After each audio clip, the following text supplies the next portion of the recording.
Testing, testing, 1, 2, let's go.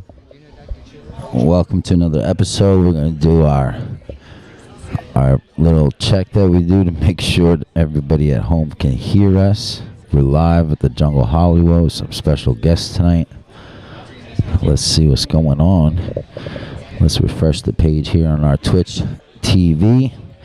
Seems like we're live. Let me check the audio.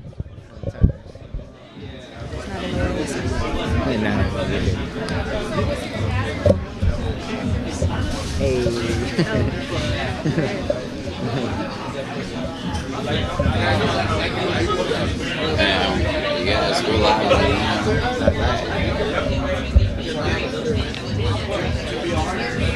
Yo, yep, we got the sound sounding good. We got special guests in.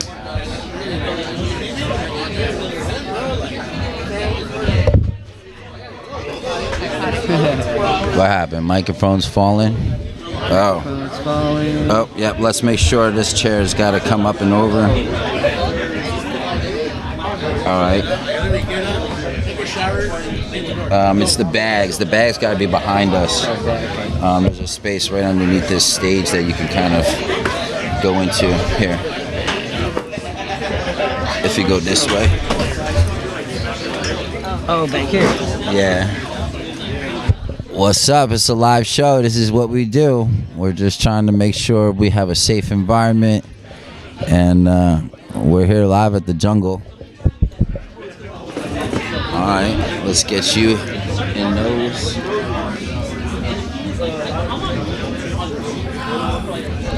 Yeah. Let's get Shay in some headphones. How we doing over there? Doing amazing. Those just go on your head. Oh wait, no. Let's get you on these headphones right here. That one? No, you're good on those. Oh, me on Her those? on those. No, you're good.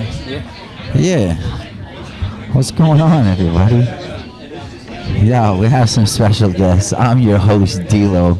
Welcome to another episode of the d.Lo Flow. We're here live at 1640 North Cahuenga.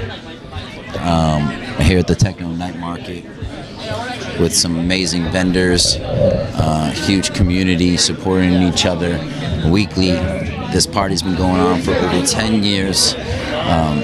A-class international music inside, and a very lively patio with different vendors, different artists that just kind of make the whole vibe come together. So, without further ado, let's introduce the panel that we're opening up with right now. We got Art God that's sitting right next to me that I had the pleasure of meeting this week, and it's a privilege and an honor to have you on the show. Or maybe you want to say hello, give an introduction, and yeah, we'll just go from there. We got Shay, right? Yes. Hey, Shay's at the other side of the table too. Yes. She'll do an introduction. Maybe Art God wants to say a few words about her. And let's get it going here. Oh yeah. What's up, So bro? happy to be here, my brother. This is absolutely amazing. You got the art guy in the house. The one and only. I am the goat of all goats. I'm the best in the world. I love it. When it comes to art, visual creativity, I can make your dream come true. Wow. I can make your deepest, wildest imaginations come into a fruition right before your eyes. I have the ability to do that. I'm a genius child, prodigy of art. Wow. Since the age of 5, I could draw proportionate animals. My mom and dad had me infused with art education from the top masters of art from Art Center here in California. I was trained to be a master, the best of the best. For 25 years, I made billion-dollar companies like Disney, Warner Brothers, and Microsoft hundreds of millions of dollars with my art and my creative concepts that I created for all of those corporations. But I decided I wanted to leave corporate America and I wanted to master the laws of high-powered provenance, which is basically getting my artwork to the top billionaire art collectors in the world. Let's go. Yes, and that's how I got into the fine art world, because my mentality was to create art that was worth over $1 million to start with. An object, a piece of artwork worth over $1 million. And that was my ideology. So I mean, that's my ideology as an artist also. But it's amazing to see that you actually have like something that's proven. I've seen your work. You showed me some of your artwork personally, and you've connected with billionaires, focusing on this idea to focus on the people and the price tag, that the audience that are already going to be offering that for your artwork, since it is subjective, and you're the one that's actually putting the price on your artwork. You're the one that's creating your own worth. So when you know your own worth, that's when all of a sudden, you know, people are staking you and giving you what you know you're worth. That's right. That's right. You know, I always tell people... Sorry, Shay. Now I got your microphone on. Wait, let's say hi now. Okay, you can hear me better? Yeah, now we hear you.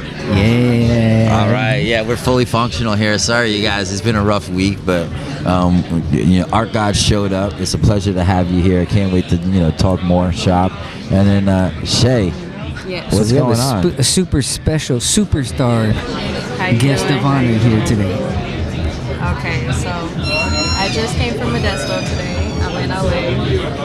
It's a beautiful night. I'm noticing everybody's out here. This is amazing. Yes, you it guys is. are having a great time. It's a great time. We're so So happy. I'm enjoying myself. Thank you so much for having me on, by the way. I can't believe it. You made it. This is amazing. Yes, Such an thank honor you. for you to be here. Thank you so much. I want to give a big shout out to Rhythm Rug. That's my brother. He introduced me to Shay. Shayla is a superstar. Yes. What That's my brother in Christ right there. Yeah. Amen. She will guide you. She comes from a lineage of superstars. Okay. I do. I come from a long line of stars. That star with 2 R's, by the way. That's We have right. an elementary school, Star Elementary, out in Montana. Wow. Yes. Montana. They've been having some good TV shows coming out of Montana recently. Yeah. I've been kind of addicted to those. What is it? 18 something, and the other one 19 something. But the Clint Eastwood. I think is it Clint Eastwood? Or no? Oh man, Filled with Dreams. Come on, I should know this actor's name.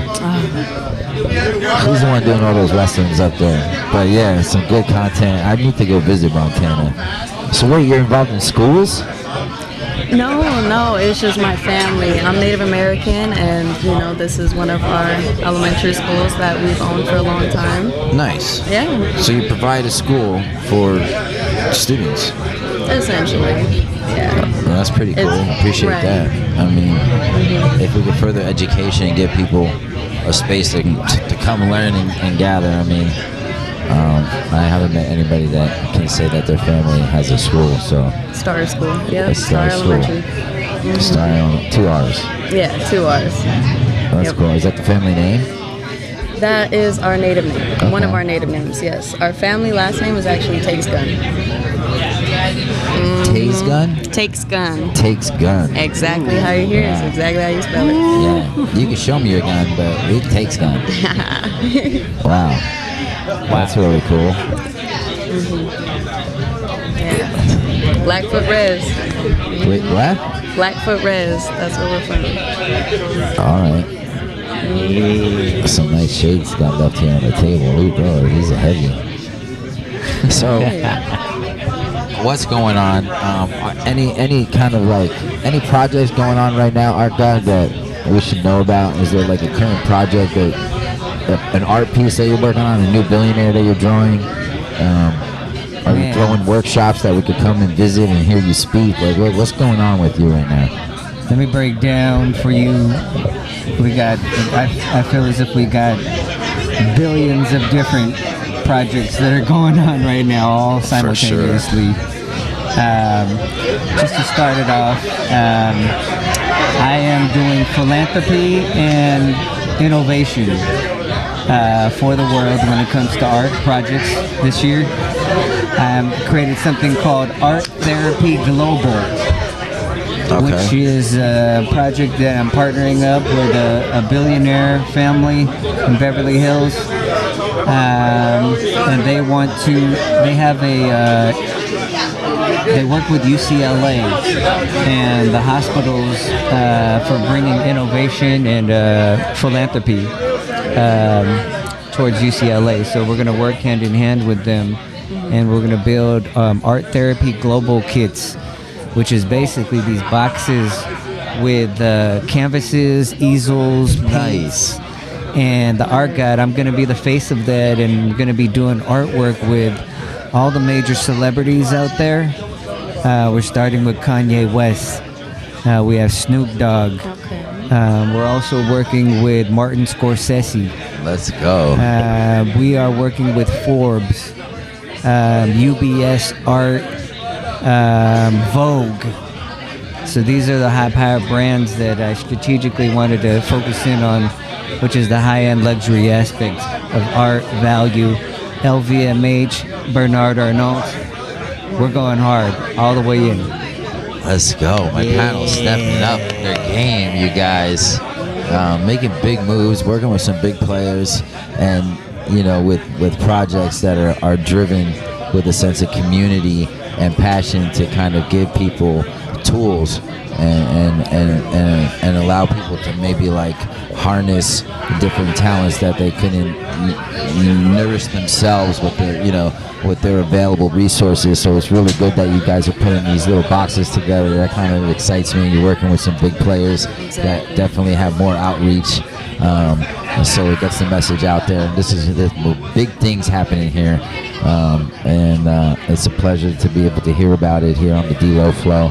Again, we're here at Jungle Hollywood every Wednesday night. I try to be here every Wednesday night. We're showing up, you guys. We're on season 2. Appreciate you guys for being here. And appreciate Danny B, Jungle Hollywood, Clinic Wednesdays, Techno Night Market, Lake. Thanks for putting all these vendors together. And if you're a vendor, if you're an artist and you want to bring your artwork and share your stuff here, contact the D.Lo Flow. Contact us on social media. Hit me up. We'll get you a little booth here. You can come share your experience with everyone and share the love. We're doing it here. We're doing it. Yes. Yeah. Today's a special day, my brother. Tell me about it. Today we are celebrating the life of Jane Kahan in Manhattan. Rest in peace. All right. She passed away. She was my connection and my provenance with Pablo Picasso. Wow. So she had a $1 billion Picasso collection and Chagall collections, and her and her husband sold artwork to billionaires like Steven Schwartzman and Steve Wynn. So they sold like a $30 million tapestry to like each of them. And so I was like, wow, like I met her and wow, meow, and like a piece of tapestry, you guys. Oh, a piece of a tapestry, She's so much more beautiful than a banana with tape on it.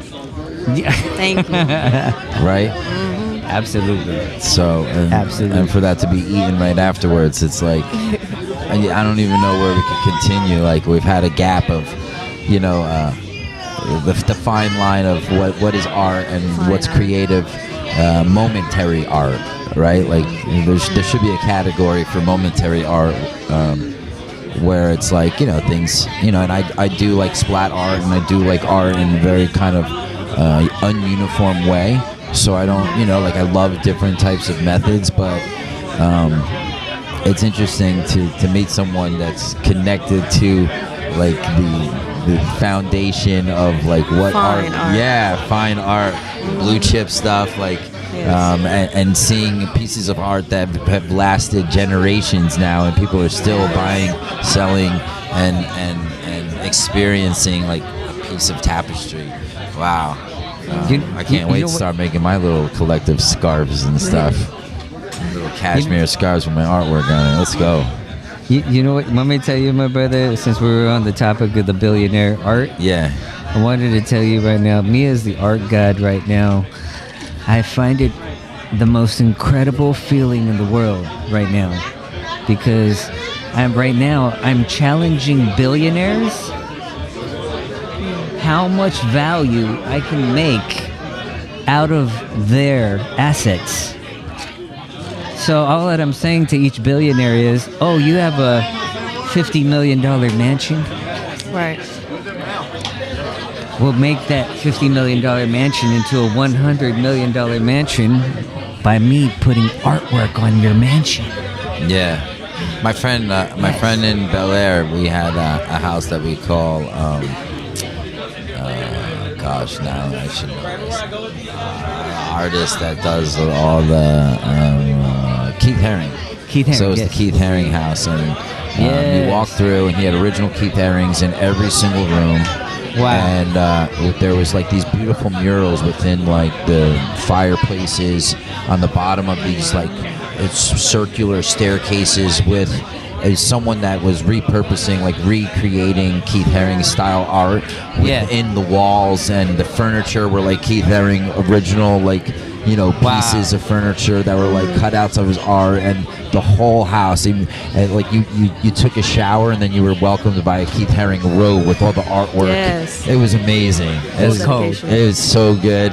Wow. I love that house. I'll send you a music video that we actually shot at the Keith Haring house, so you can actually see different features of the house. We're selling that house. If anyone's interested in Bel Air real estate, hit me up. I've got a couple properties. One that's off market right now.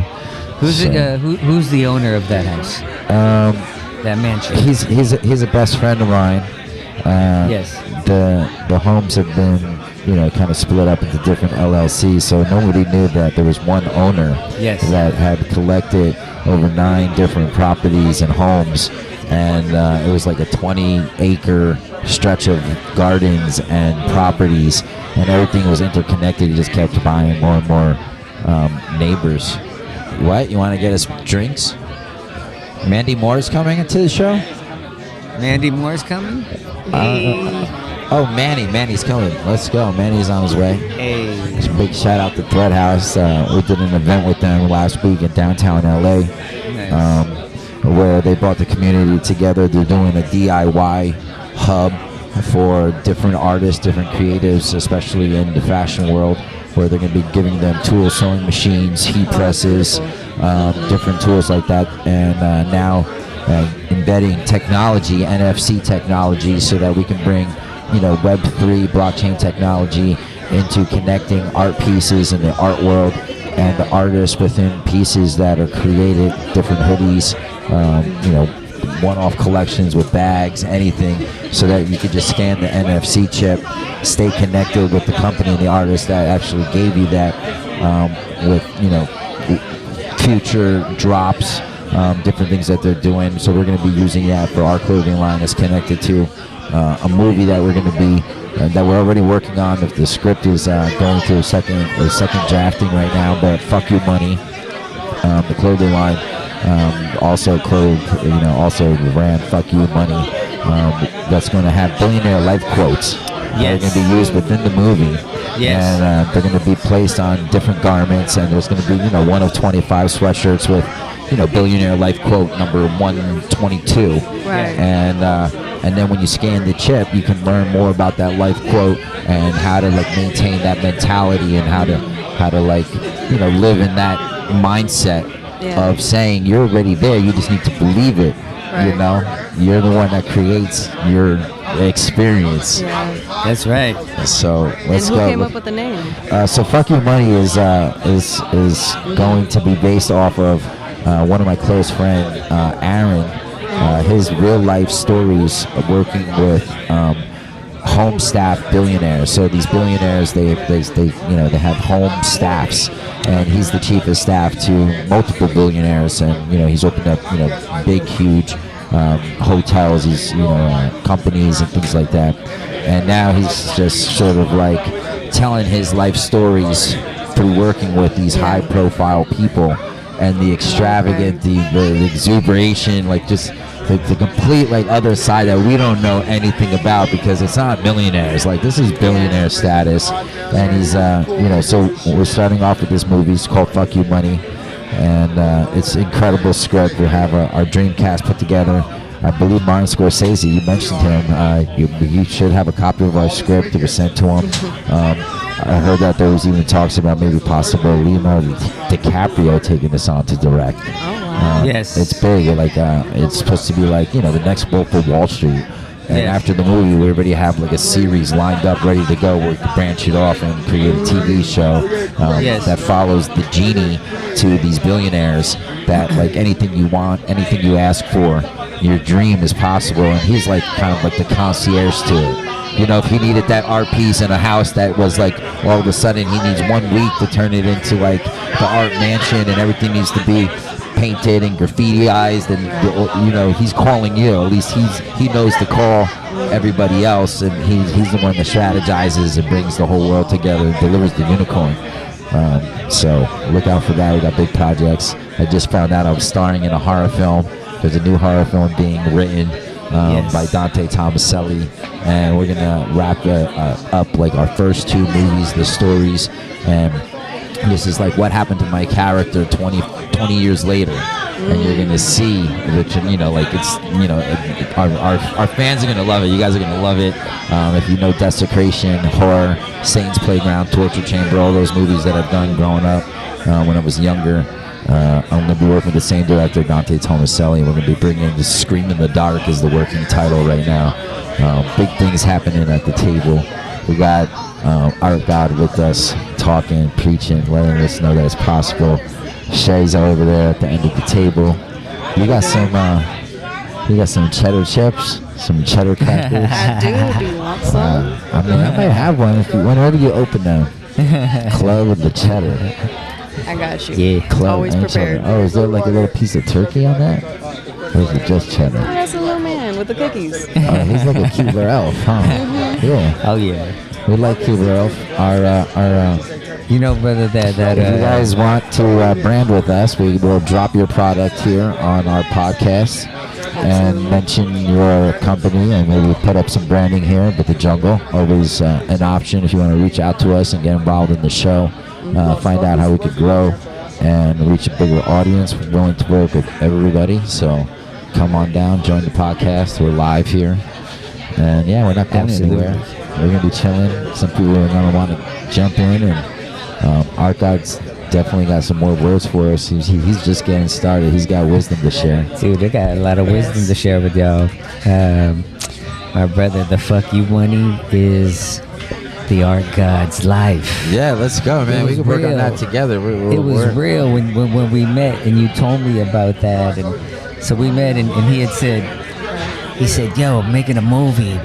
It's called Fuck You Money, about billionaire, high-powered lifestyle. And I was like, he was describing it.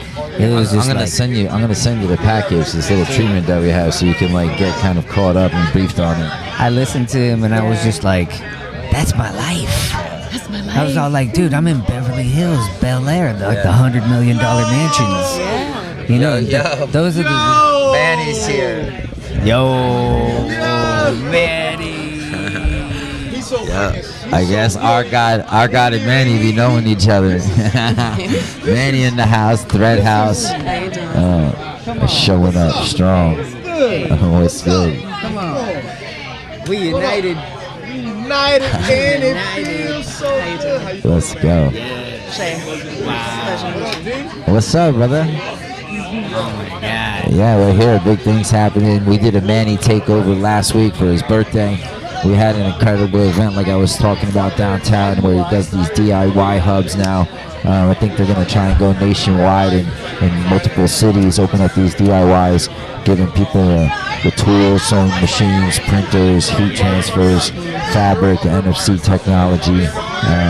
And I created my digital passport with him, and I embedded my own NFC between 2 fabrics, and he's going to be collecting all of those passports that we did that night and put it onto a jacket, so the jacket can actually tell our story as we continue. Everyone will have a little digital passport. You can see how everyone's involved. keep up with them and see how we all grow together. I love the technology. I'm like a geek. I've been looking for like a community out here that's in the Web3 space, blockchain, and now I just actually told the genie this morning on a meeting about the NFC technology and how we could put it into the Billionaire Life quote, so that when someone comes, scans the sweatshirt, it'll open up not to that quote, but all the other ones that maybe they're missing. Maybe they want to get into the collection, the limited drops, the NFT of the sweatshirt, all these things. So big things happening. If you own a sweatshirt, you're going to be unlocking, trailers before everybody else. Things like that will open up on your phone. So technology's there. Yeah, man, I can't wait. It's like I used to dream about, dealing with billionaires. I was dreaming like you, where I knew like I just put myself in the environment. I was like 24 years old, being invited to go to St. Bart's, and I was on yachts with like Russell Simmons and Sailor. I was on his yacht and like just surrounded by like these people, and I just stayed in it, and then befriended like one of the wealthiest people in the world, who became my mentor and best friend for like now close to 20 years. And I just like sat back, I learned, you just absorb, and now we're here. Now everything, you just can't give up. You got to keep going, and keep chasing your dreams, and the right people are going to come around, and you got to take advantage of that, and just be thankful. My brother, I want to tell you how I got into the billionaire world. Let's do it. Let's go deep. Let's go very, very deep. I have a major obsession with billionaires. I have an obsession with billionaires. Okay. So what I do is... I do too. Yeah. Not like yours, bro. I got like a major obsession with billionaires, so I started to position myself on like on a genius level of business. And I said to myself, if I start doing portraits of billionaires, I will meet them. I'll have a gift of honor that I could like bow down right in front of them, and I'll say, you know what, I created this masterpiece portrait of you in the stylization of Leonardo da Vinci. Leonardo da Vinci. Yep. And then they could look at me and they'll be like, oh my God, you are incredible. We respect and honor your art. Yeah. And I did that. I took my skill into the money world, to the billionaire world. Yeah. And I just started bossing up on billionaires. I just started giving them $1 million masterpieces of my. Here you go, billionaire. I was all like, I love you genius. and your family. I think you guys are wonderful. And then, so I went to Beverly Hills, and I brought a $10 million art series. I met a Polish Jewish billionaire who owned 420 Camden. It was a building right off of Rodeo Drive. Okay. And this man was like in his like 90s. But this guy looked at my art and he just said, I love your artwork. He said, you know what? All these people in the mansions over here in Beverly Hills, they're going to buy it all up. And then he says, I'll partner with you. You could have my building. Dude, you know who you got beside you? Our God right here, the legend. Our God, man, you got a legend right here. Say what's up, right here. What's good, y'all? You know what I'm saying? Manny Jackson checking in, saying what up. Yeah. You know what I'm saying? D.Lo interviewing one of my OGs right here. He knows Manny E. Thread House, like he takes it back. He can tell you all the stuff. Yes. He knows when I was out these streets on that art. I bet. Man. We just linked up this week, and I told him we connected straight up. I was like, you gotta come. You gotta, like, I need you. I've known him forever. So that's what's up. Over like 20. We're here with the table of legends. Yeah, over 25. The vibe's right. We're here at 1640 North Cahuenga. You guys, you can come join us. We're here until like 2 o'clock. So mention the podcast at the door, and they'll give you a discount. And they got like happy hour specials up until like 12 o'clock. So take advantage of that. Come check out the booth. We're here at the end of the patio outside and inside. Don't forget. I mean, there's a live party going on inside. Tons of people on the dance floor. People getting wild here in the jungle. We're just getting started. You never know what to expect. They get wild over here. Live in the jungle. deep in Hollywood, North Coringa, 1640. Come say what's up. Friendly faces, some familiar faces, new faces right here that are tapped in, tuned in, and connected to the family that's already growing. Let's go. So continue, yeah. Tell us more. You know. So you started joining billionaires. You started attracting the billionaires. Started attracting the billionaires. I met the billionaire that gave me opportunity. He said, "I'll partner with you." I said, "Oh yeah, absolutely." He said, "You could sell your artwork out of my building," and I said, He said, "My building is your gallery." Oh my God. Not yet. They weren't on the table, no. What was the size of this building? This is the building right off of Rodeo Drive. And it was a beautiful, perfect small gallery. And it was right next to the #1 art dealer's gallery in the world, Larry Gagosian. And so I said, oh my God, we hit the billionaire market. We hit the billionaire market, you know, and I was like, dude, Art God is in Beverly Hills. Now when you say Art God, you're like Louis Vuitton, Art God Chanel, Art God Tom Ford, Art God Dior. Let's go, you know, let's go, and let's go. Come on, you know, that was the genius. People, you have to realize the money in the billionaire world and high-end luxury means you're strategically maneuvering towards certain target markets, and mine happened to be high-end luxury art. To billionaire art collectors. Beverly Hills was the first city I had to target it on. So how I got to billionaires is honestly making my mind think like a Navy SEAL when it came to getting to billionaires. I was so obsessed with it. I said, I will do things that no regular people will do to get to a billionaire. Yeah. So how did and then what you're trying to do, there's only you trying to do it, so you're not competing with millions of other people that are sending them letters, trying to stop them in elevators, trying to do this. Competing with yourself. Yeah, so now you're offering something only you can offer, and there you go. Now you're creating that value. You're creating something that they think they need. Yes. Because it's so rare. Yes. You've niched them up. That's pure confidence. Yes. I mean, I sense the confidence. Yeah. Ooh-wee.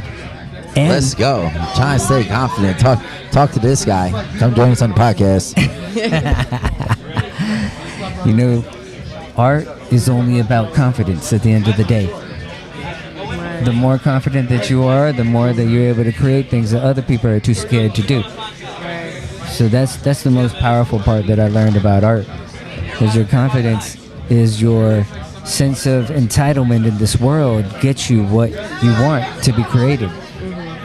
I said to myself, when my friend brought me to a $5 million mansion, I was all like, nah, that's not great enough. I need a $10 million mansion. He brings me over there, and then I'm like, no, it's not great enough, a $50 million mansion. Then he brings me to a $100 million mansion, and I was like, looking at that, was like, it was like a hotel. And then you start like, wanting damn, like the vintage like farmland in Europe, and you're like, I need to get connected again. None of this is ever going to bring anything. Yeah. You know, I feel you. That's where I've been in my life, where like I've seen what it does to people that have it, and it doesn't ever like fill them up. They're constantly trying to fill up other people's expectations, and then they don't work on themselves, and then something as simple as seeing their face recreated on a pencil sketch is worth so much to them, because no one's even given them enough time to even like look at them that long, you know, spend enough time to like recreate their emotion on paper, or like you know, in a painting. Yes. So it's intense. Like that to me is genius, that you set yourself up, you hit a market that you knew wouldn't have an issue, and your personality allows you to do that also, you know, which is really good. A lot of people don't have, you know, this effort or this push, this drive to like, you know, kind of put themselves out there, be uninhibited, be kind of like, you know, what's the word? vulnerable. Yes. You know. Yes. But like you can see obviously how you're benefiting from putting yourself out there, and that's almost sort of like what we were talking about earlier. I forget if it was with you before we were going live. We were having some deep conversation, but that fear keeps you from like just producing and maybe trying even. But like I've learned that one time when I jumped out of a plane, I was scared shitless before I did it. Everyone jumped before me. It was like my turn to jump out of a freaking plane with a parachute connected to somebody else, and I was so scared. But as soon as I went, it was like one of the most liberating, it was one of the most like amazing feelings in the world, especially when the parachute opened up. And I was like I felt like a little bit more safe. But and I feel like everything is like that. Like you stall because you don't know how someone's going to react, or maybe this girl's not going to respond to me if I want to go holler at her, or is this business move like, damn, I'm with the CEO, I'm in the elevator, can I tell him, can I pitch him something real quick, can I just say, hey, like I make art, check this out, and open up my phone and show it to him? Or you're just like, no, there's no, it's not my time and place, I'm not going to do it, I'm scared, I don't want to get fired, but take those chances, you guys, think outside the box and set yourself up that when to something that resonates deeply, like what really makes sense to you, and chase that. That sometimes we look for outside influence when we have different decisions and choices on the table. We look to our friends and our family, and we ask them what we should do, and we're asking too many people what we should do. Like resonate with it, meditate, and do what you know in your heart you need to do. My brother, I'm gonna give it to these people so straight up real. Let's go. About how to get to billionaires. I'll keep it ultimately real.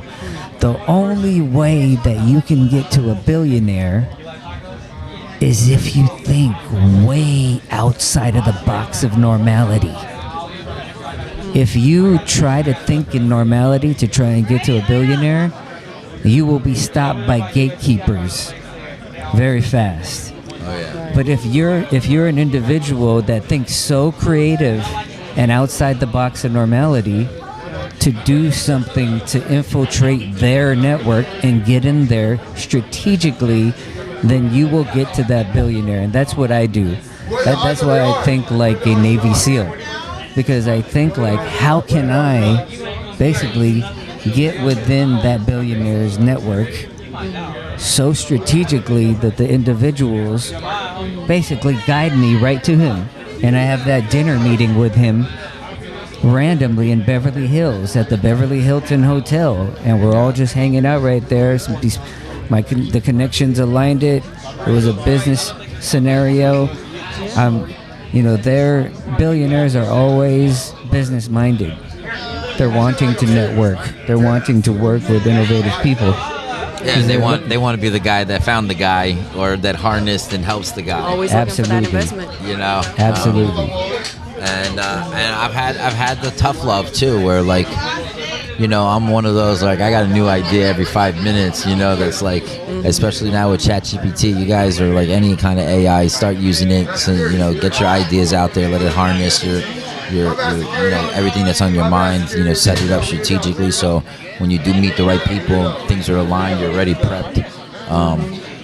But I've been working on a few things, and sometimes thinking outside the box, like I have billionaire friends that they're just like, shut up already, like, not today, Danny, like, we get it, and I'm like, yes, but at least you're there, you're in that presence, in that humility where they can tell you to shut up and you're still there. Like, it's not like you're not scared, you're not like avoiding something that you don't think that you could be a part of. That's like that first mental like block, is that no, you are, if you say you are, and you believe in yourself. So life is art. We're here with Art God and Shay, just to remind everybody, having a good time, smiles on our faces. Thank you, God. Yeah, let's go. Do everything outside the box of normality. That's how you get to the billionaires. How I got to Michael Milken is the most incredible story. Michael Milken is like $11 billion net worth. He is the champion of the Milken Institute, the Milken Conference. It's a billionaire conference he holds. Okay, you're educating me right now. At the Beverly Hilton, he does he basically invests let's see, say he invests $50 million into the conference annually, but he makes 250 million. Excuse me, 250 billion. 250 million from sponsors, from billionaire sponsors annually. Wow. And then he has people like Elon Musk. I was about to say he can have a space station and shit. Dude. You know. So Michael Milken is just the ultimate genius. I'm coming up. Of business. I was like, Milken. wait, you have a billionaire conference and you put 50 million in, you get 250 million in sponsorship money? You are amazing. Right. Wow. So he's like the he's Tim, making bank off that's his Coachella right there. yeah. He's like the Tim Duncan of the freaking billionaire world. Like he's banking it off the backboard. Another billion there, billion there. You know, like just I was like, man, what a beast. You know, and for him, he does. I learned you have to study what billionaires. There's only two things that billionaires care about: philanthropy, innovation. If you're not doing either of those things, get out of here. You're wasting our time. We don't want to make just money randomly in the fashion world or random things like that. We're doing philanthropy and innovation, high-level stuff. And so that's why I started aligning all of my artwork with what billionaires align with. Philanthropy, innovation. Now I can I could do things with Bill Gates, with Jeff Bezos, with Elon Musk, with Kwek Lang Bang, the billionaire that owns. Let's go. Come on, man. I get excited. Yeah. We just started here. We just started. Yeah, and now the thing is, like, the world is creating new billionaires from different types of, economies. You got the crypto economy. You got, like all this new stuff that's like coming out with AI technology, and I believe that the new age billionaires just think differently than like our older school billionaires that were a little bit more conservative, and they're a little bit more radical now. They go against the grain. They want to invest in the small guy. They want like you said, they want to find like those diamonds in the rough just so that they can be like at their next party saying, I found this next Kanye or this new Pablo Picasso or this new designer that like and facilitate that. And that happened in that was happening in the 60s, 70s, the 80s. Like other artists facilitate other artists, and it's happening now, but with the construct of too much commercialized ownership through like huge studios and these contracts that basically make artists slaves, and then to the point where their regular lifestyle is kind of diminished in a sense of like they're working and they their artwork is not even their own. No matter how far they go, they're in debt, and if they stop working, they're even in debt more. And I believe through self-distribution and different kind of outlets now, these artists are not enslaved by that old system that kept people at the top and other people at the bottom and other people working constantly. So it's good to see you can actually like just reach out to these billionaires on social media. You never know, like these people have their own accounts, and if you really impress someone, you really have a nice account and you're doing your work, or you break through some of these gatekeepers, they'll introduce you. You told me a story about like you met a guy at it was the valet guy that kind of like hooked you up with somebody. This is Michael Milken. Oh, that was the Michael Milken? That was the Michael okay. Milken. So yeah, you told me that story. Wow. With the valet guy, and it was the first person that you showed up, and it was the first person that you kind of even like interacted with that had that connection to bring you towards him. Yes. And just a simple glimpse of your artwork, he was like, "Wow, I'm making it happen. Like this doesn't happen every day." Let me tell you, this is how the Michael Milken story, how I met that billionaire. So I started out by drawing billionaires at my art studio. I was drawing Warren Buffett. I was drawing Bill Gates. And then a buddy of mine who's a DJ friend of mine who also does audio visual tech work, he comes over and he sees all the artwork of the billionaires, and he was all like, dude, you're doing billionaires. And I said, yeah, that's the network I gotta get to. And then he goes, I said to him, just straight up, do you know any billionaires? And he goes, I don't know any billionaires, but I'm doing audio-visual work at the Milken Institute next week. And a billionaire, that's Michael Milken. He owns that. I don't know him, but I'm working for him. I'm making money off of the situation. Yeah. And then I was like, listen, get me in there. And I was like Navy SEAL on it. Right. I was all like, what? I'm in there. I'm going to go get to that billionaire. And he was like, Yeah, no doubt in your damn. mind. Like, he felt that vibration. He's like, oh, yeah. yep. You know, you snap your fingers. He's Yeah. like, I'm going to make Dude. it happen. I got to do it. I kept looking at him. He said, you know what? I could get you in the door. So he got me in as a volunteer. I was like, yo, I'll donate my time. Come on. To meet the billionaire? Yeah, I'm that's, there. that's how I've plugged and played in different Dude. communities. I volunteer. Yeah. I see how, you know, who needs help. I'll start off washing dishes just so I Yeah. can start talking, Dude, rubbing that's where it elbows with starts. everybody else. Let me get the cocktail. Let me dude, what else do you need? You guys need any help? Dude, I will be Warren Buffett's freaking servant. Whatever you need, Warren. You know, I mean, want a massage? Whatever you need, Warren, I got you. You know, like, so I volunteered at the Milken conference, and I told my buddy, I said, I'm going to do a masterpiece portrait of Michael Milken.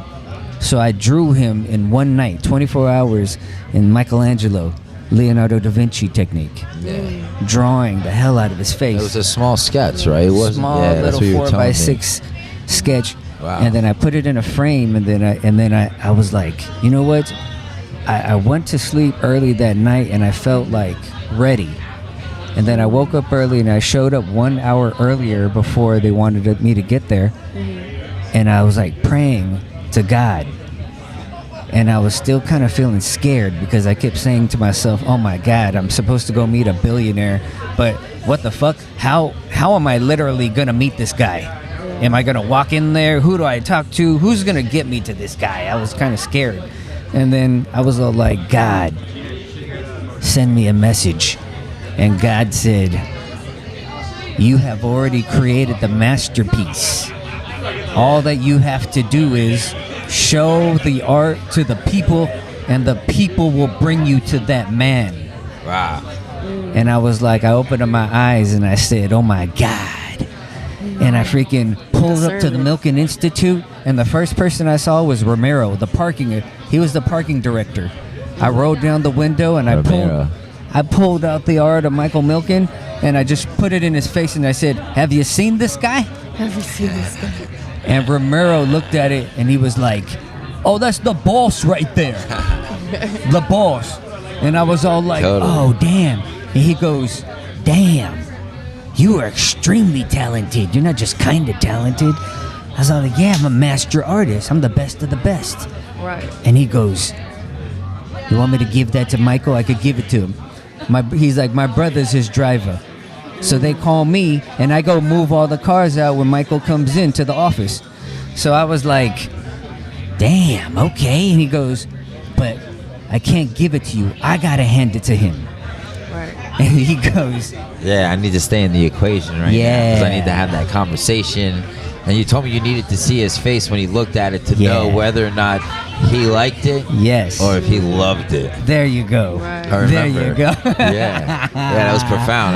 It's still hitting hard the second time that you're telling me. Oh my God, he's gotta love it. I gotta look into people when I show it. Like if I do a portrait of you, I Yeah. gotta show it to you, and then people, because you get so much reaction. Some people who don't like it, they'll be like, See, that's when I start You know, gifting they're my like- artwork, like the jacket. When Yeah. someone just shows like, hey, I want this beautiful, I'm just sort of like, usually I'm just like, all right, it's yours. Like, it's Yeah. been looking for a home and everyone's offered me this price, that price, and I just didn't feel like they were like the right home. And you're just telling me like, I know this is for you, so Yeah. we'll work out a payment plan if you need me to. Yes.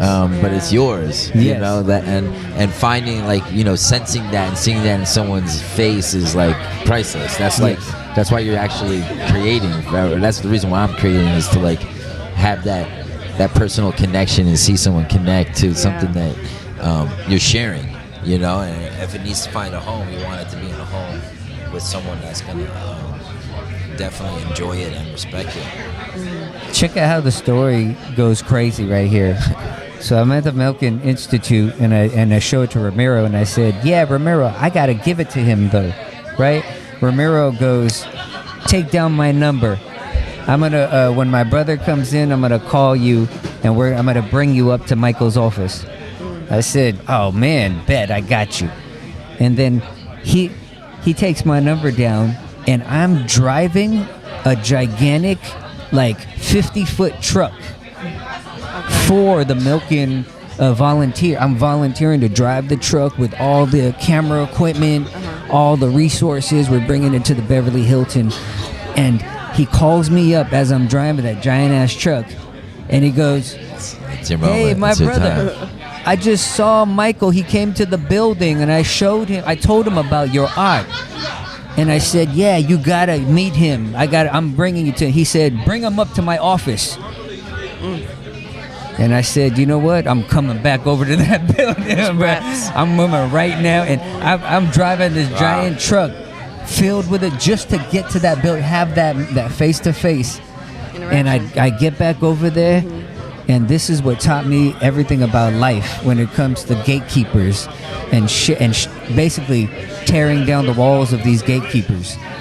So Ramiro, I meet with him at the parking attendant space, and he goes, hey, we're going upstairs. You got the artwork? I got the artwork. I had it in my hand. We go up the elevator.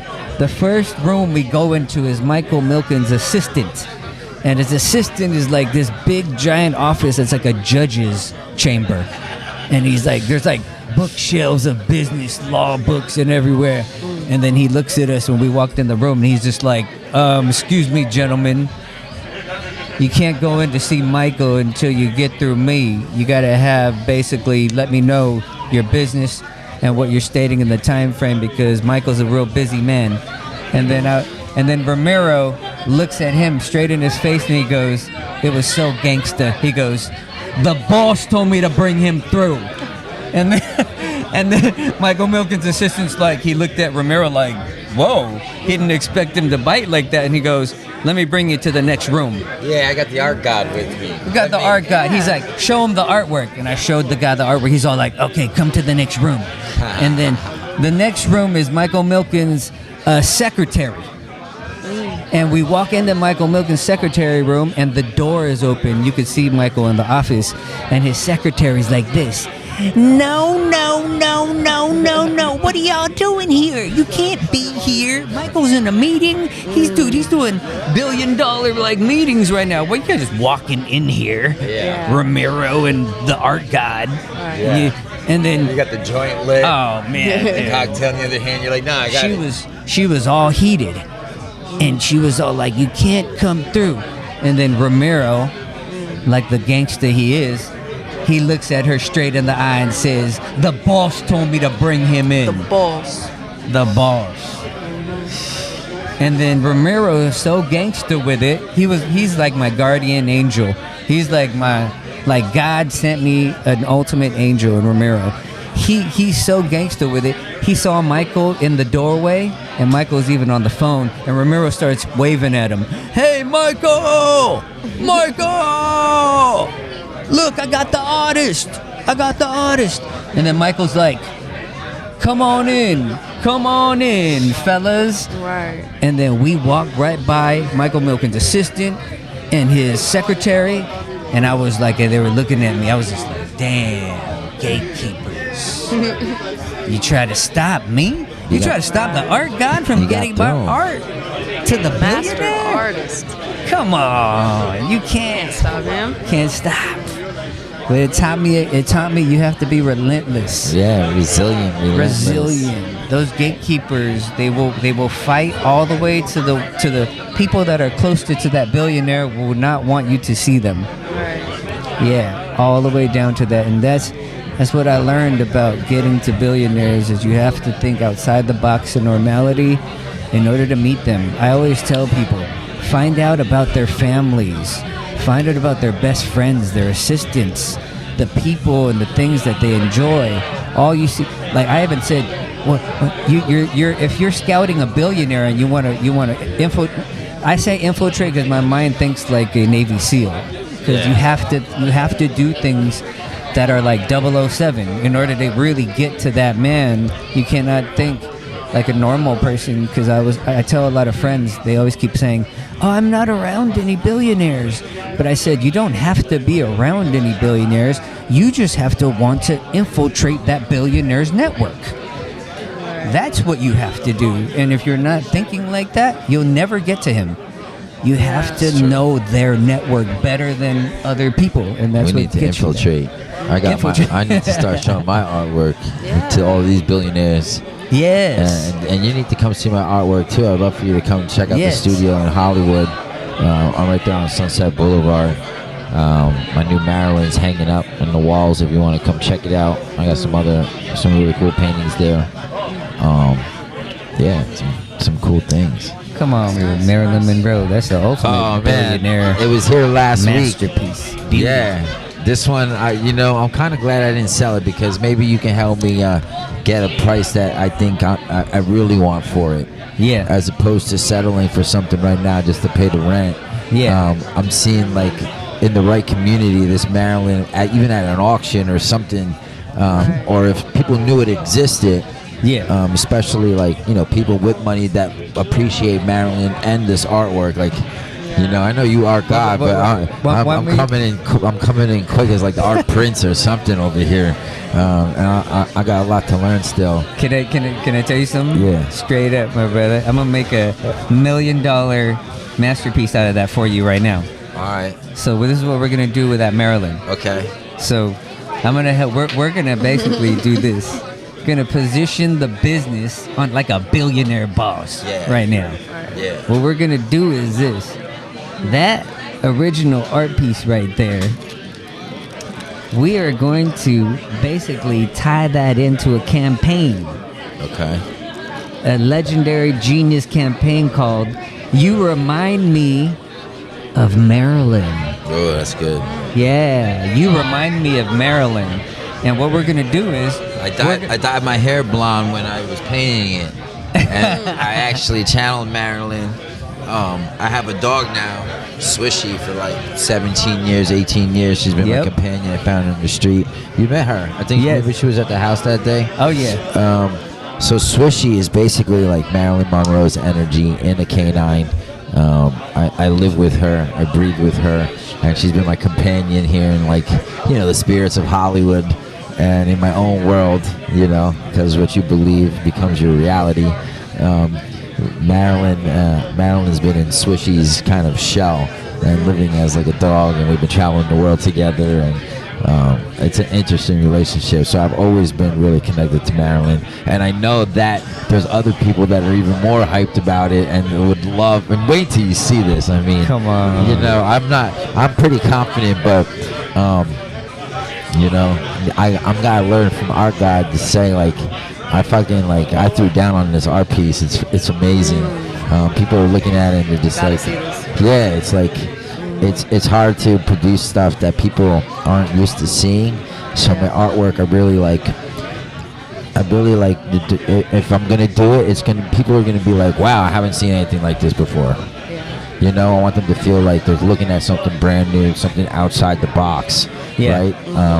And that's like with this Marilyn. I can't wait to see it with 3D lenses. I want to kind of see it with the black and the green and the red lenses, and see what it looks like. Because a lot of times unconsciously through the paints I use, when you put them on afterwards, it's like, whoa, a whole other layer that I didn't even know, that just kind of God's given splash. Everything is exactly where it needed to be to really harness even more layers. So we'll set that up for this week for you to come through, and we'll go grab some tea. There's a nice tea house across the street. Get some food. I already got a $3 million play. Okay. On that $3 one. million. $3 Damn, million. We went from $1 million to $3 million. Right. You guys, we 3X went right to now. We 3X like really quick because it was Let's like a go. no-brainer with that. This is what we're gonna do. All right. It's one of one is the original. Yeah. The original is worth. We're gonna put it at the value point of $1 million. Okay. Because that's any multi-millionaire, billionaire can get that. It's in the value range of something that they would want to obtain right now. Yeah. Right. Spontaneously in an act of yes, that's ultimately something I want. And what we'll do is Billionaires already collect my artwork. It's already like on the walls of like different billionaire homes. Dude. So it's interesting. I penetrated the system like you. You've got the I went in, I infiltrated hardcore, you guys. That's sometimes you just got to commit and be yourself. Don't be scared to be yourself and that part. Yeah, and put yourself out there. Absolutely, my brother. The provenance, that's where I'm going to help you out with. So, yeah, $3 million provenance. $3 million provenance with you. You know what it is? The first million is valuing that piece of artwork, or the original, is $1 million. Yeah. Here's the second million. We're going to do 1,000 replications of the one. And each one is going to be signed by you. Okay. You're going to sign it. You're going to number it 1 of 1,000. Yeah, and I then think we were talking about this. Yeah. And it's hard to duplicate what I'm doing. Wait until you see it. Yeah. I'm curious. Yeah. I wouldn't mind it. Yeah.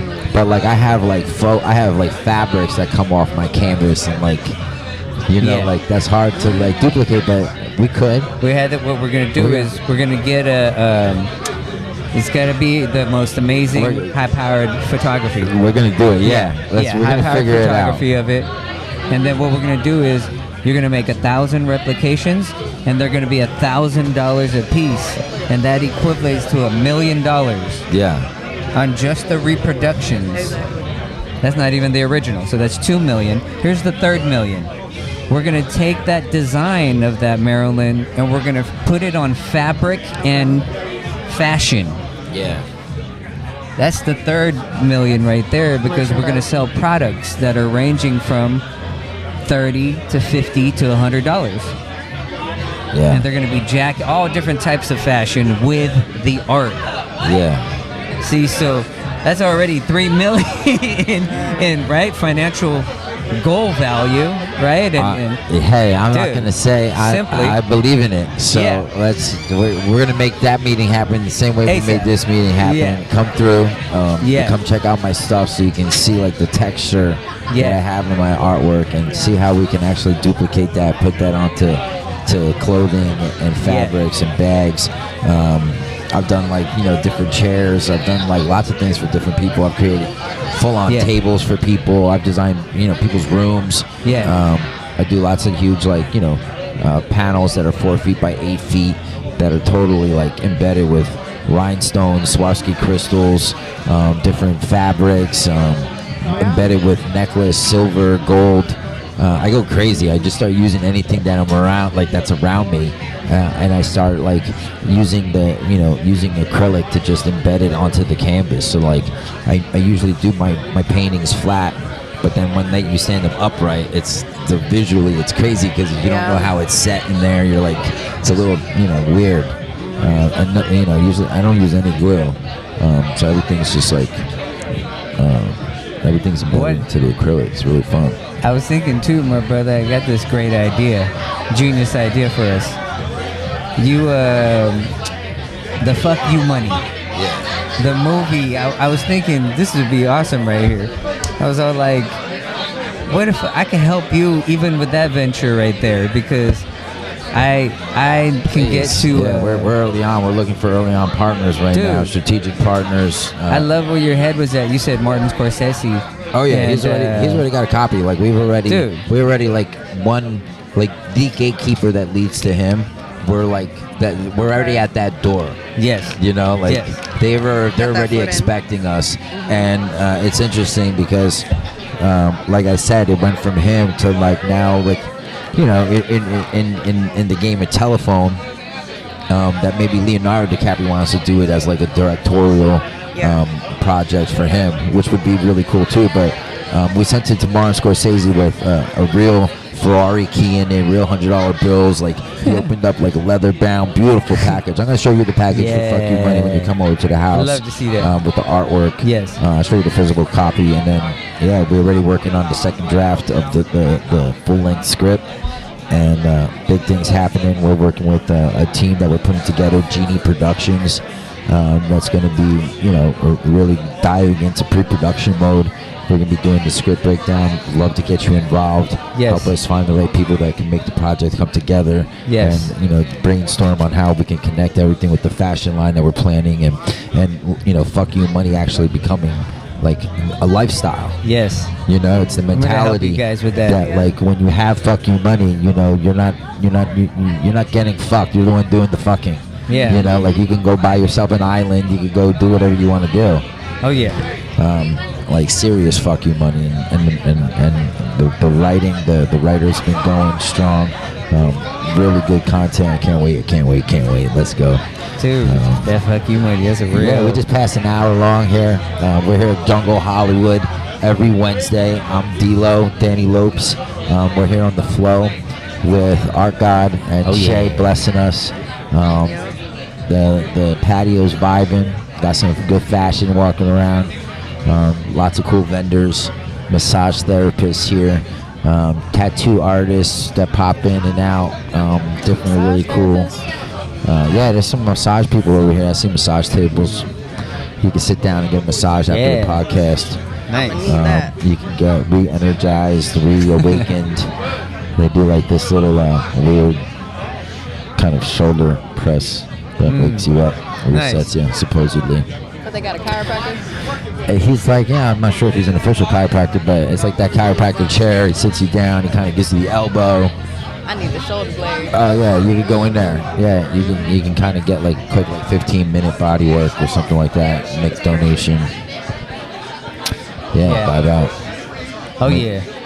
You could do Definitely. it's good. I gotta use the restroom. I don't know if you want to keep talking. You're more than welcome to keep talking. You want to hold it down? Dude, I was gonna. When you come back, you know what I'm gonna tell you about? Yeah. I'm gonna tell you about the movie Billionaire. Oh, let's do it. I want you to. Let me run to the bathroom. You guys, our guy's holding it down. Take over. He's here with Shay. Anybody wants to sit down? Maybe Manny will sit down. You guys can start talking about some reminiscing. Then I can sit down and take the fourth chair. Let's do it. I'll be right back, y'all. Let's do it. Definitely. Oh yeah. Damn, Shayla. So, Art God, what got you into art? What got me into art? Yeah. I was born into it. Actually. You said you were born into it? Yeah, I was born into it. Okay. I think that I couldn't say there was like a one moment or one thing that got me into art. I just feel as if it's the first thing and the only thing that I remember. Yeah. Yeah, like growing up first. Okay. Yeah, growing up first is the only thing that I truly remember being like my world, my thing that I was the best at. And I just never let anybody like take that from me. Okay. So when did you notice you had a talent? I would say 5 years old. Yeah, Wow. 5 years old. I was discovered as a child prodigy artist. And How so? so my school teacher at that time in kindergarten, she ended up calling my parents to come over to pick me up. And I remember I was crying because I kept thinking I was in trouble or something. And they said, you know what? They noticed that during the school time when they saw me doing the artwork, most of the kids were scribbling and then doing stick figures, and then they weren't really engaged in the drawing. Right. But I was hyper engaged, and I was drawing proportionate animals, and then all the kids were surrounding my table. They kept asking, "Oh my God, draw mine, draw mine. Right. Here's mine. We want him. He's the him." best. He's the best." Everybody's just, like so excited. And the teacher saw that and then just said, "Wow, I got to keep this kid after class to tell his parents like he's got it." Yeah. And that's how I was That's the discovered. one. Yeah, at the age of 5. I told my mom and dad, you know what? He's the one. He's definitely the best. It all started from proportionate animals. From proportionate animals. Exactly. That's it. Just me looking at animals and drawing them onto a piece of paper with a crayon. And just something like that as a normal thing that kids do. Yeah. How would you really know if a kid has artistic talent at such a young age? Well, you just give them paper and crayons or something to draw with, and all of a sudden it's like, wow, you did that. Right. And the minute that you have the power to do something that makes people say, wow, you did that? This is the moment that now that artwork can become a business. It can become Valuable. legendary, valuable. Becomes art, which is limitless. Right. You know, and you know, I love art. Art's the one thing that I'll put my life on the line for art. Yeah. Yeah, most people won't say that. They don't care about art that much. But for me, I will. Care about art. I'm willing to like put my life on the line for it. Do something. Like if I gotta go somewhere and people give me the right path to achieve greatness, I'll do it. Yeah. Yeah, I will do it. Okay. That's beautiful. Yeah. Yeah, I love art too. I've always been into art. When I was in school, I remember I was going to every art museum in all of Arizona. Really? Every single one. Yep. Wow. Yeah. That's beautiful right there. Right. I studied art. I took AP art history. Learned the world's history throughout art. Nice. Yeah. That's incredible. Yeah. I love it too. Oh my gosh. Especially older art. Like he was saying, modern art. Yeah. It's not my forte. Yeah. It's not my cup of tea. Right. The banana on the wall, I can't do it. The I'm not gonna banana pay on the for that. wall. No. No. This is like that's that part of that fuck you money he's talking about right there. Yeah. That's like that. Yeah. Almost just like kind of doing stupid things to like to Yeah. And especially Pushing because people's- older art is more so of not necessarily propaganda, but it involves a historical moment. You know, older art always involves a time in history. Yes. What was going on during that time? What were the Yes. feelings of the people? Were there poverty? You know, That's was there an right. epidemic? Right? It That's right. shows. Yeah. That's historical Yes. right there. Talking museums. We got the story really, really curated out. That's right. Yeah. Yeah. Native American goddess. That's amazing. You know, we were talking about billionaires and all that kind of stuff.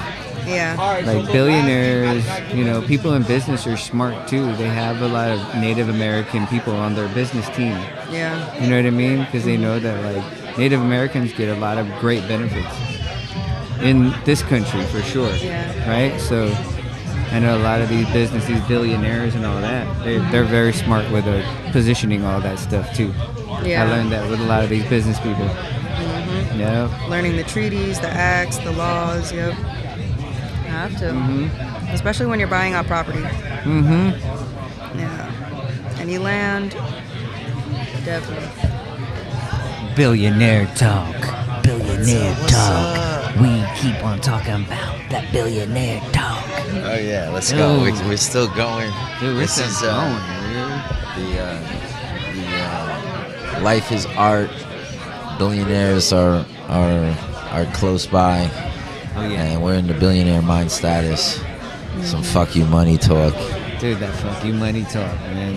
Are you serious? That's what I'm talking Damn, about. I sold my jacket, and now it's getting cold. You sold your jacket? Oh, you sold it? Yeah, Oh. that was good. I actually got more than what I asked for. Let's go. Damn, that's hard right there, dude. Yeah, Come I was on. sitting on that jacket for Congratulations. It doesn't matter if it's cold. You're freaking feeling amazing. Yeah. It doesn't matter, you know? But that's what you were saying, like, you know, let me come in and touch your house, and then the house is worth more. But Yes. the jacket came off my shoulders. I mean, right off my shoulders. I mean, that jacket should Right be off at my least shoulders. $1,200. Dude, Right off off my shoulders. Got your set Yeah. still. Yeah, Come on you know now. what I'm Bro. saying, Yeah. Shay? Yes. Like, come Right. on, like, you, and then wore it out right over the other jacket. That was what's up. Let's go. You know, I mean- artists supporting other artists over here. I mean, let's really break down the curation of what really went down. Like, what a spectacle of entertainment that is to buy the jacket off your back. Like, right on the podcast with the art god. It was like, Yeah, boom, the right podcast, there. the podcast missed that. But Historical moments. Historical. I'm gonna plug that into the podcast so that you can see that as like a little extra, maybe as like a button at the end of the podcast. How- That was really cool. We had Take your bitches over here. You know who you're like right now. You're like freaking like Armani. You're like Giorgio Armani. You know why? Because like, can you some imagine? of my pieces, wait until you see some of my pieces. You're gonna see like corsets and top hats I used to do. I used to do a lot of festival gear and like Burning Man kind of festival clothes for people. Nice. And like I used to think outside the box. I mean, you knew when you were wearing one of my pieces. Like these hats were just so intricate. Really like the design aspect and like colors that I would use, the fabrics, textures. Really cool stuff. And you know, sometimes you're motivated, you got a muse, you're in a relationship that makes like everything come out easy.